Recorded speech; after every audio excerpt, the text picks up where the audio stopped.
Greetings and welcome once again to Sparkles and Blessings.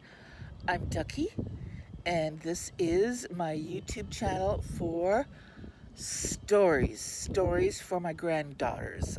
I've wanted all my life to do this, put all my stories together where they one day will be able to find them and know all about their parents, their grandparents, their great-grandparents, and that's what life is all about.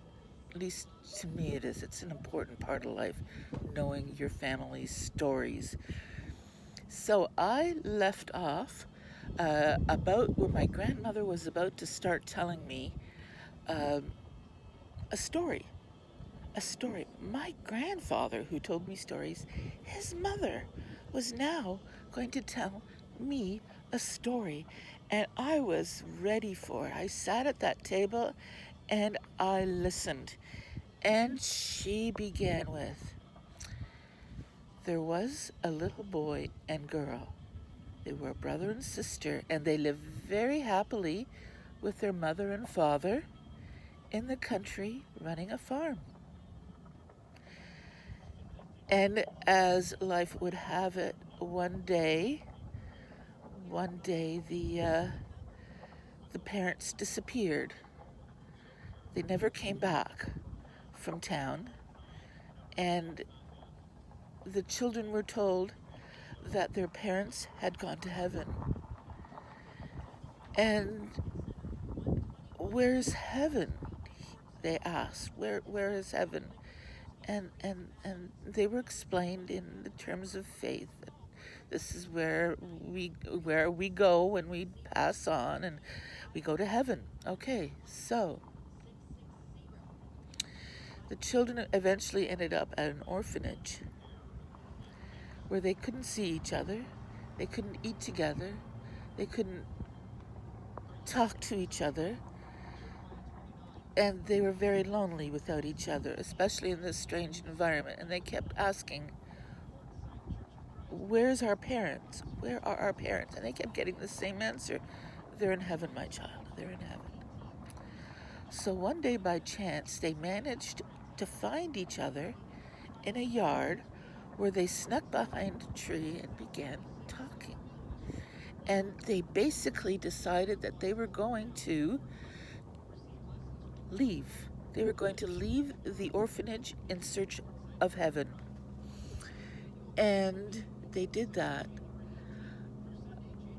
A few nights later, they snuck out of a window and ran off into the field towards heaven.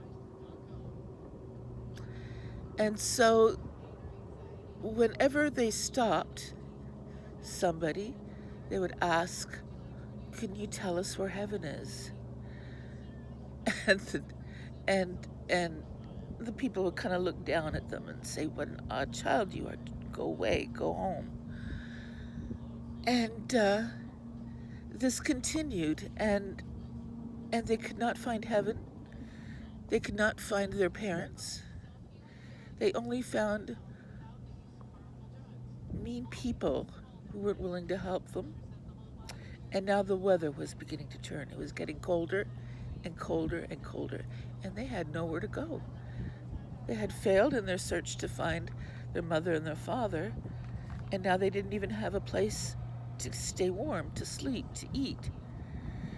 And so, on what they thought could very well have been their last night, they found an old barn, and they snuck into the barn, and they buried themselves in hay, and they fell asleep. The next morning, they felt themselves being shook awake, and they opened their eyes, and there was a very old man hovering over them. Wer bist du? Was tust du hier? Who are you? What are you doing here? And the children began to cry, and they said, oh, please, don't be angry with us. We don't have a mother and father. They've died and they've gone to heaven, and now we have nobody, and we're going to die here in the field of the cold.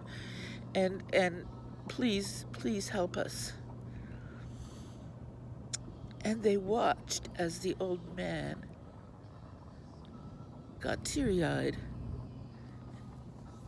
and was soon wiping the tears from his face. And he said, my wife and I have prayed for you. We've always wanted to have children, and we never did. And now you're going to come and live with us, and we will teach you how to find heaven. And if you lead good lives and grow up, you will find them there. And that was the end of the story.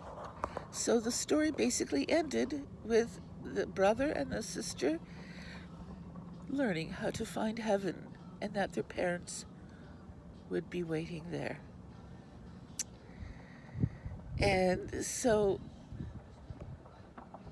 I was 5 years old when I heard this story for the first time.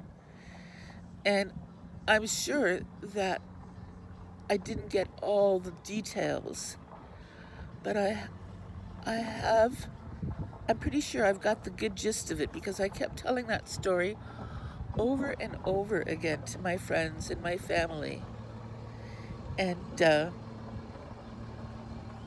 truck is going by.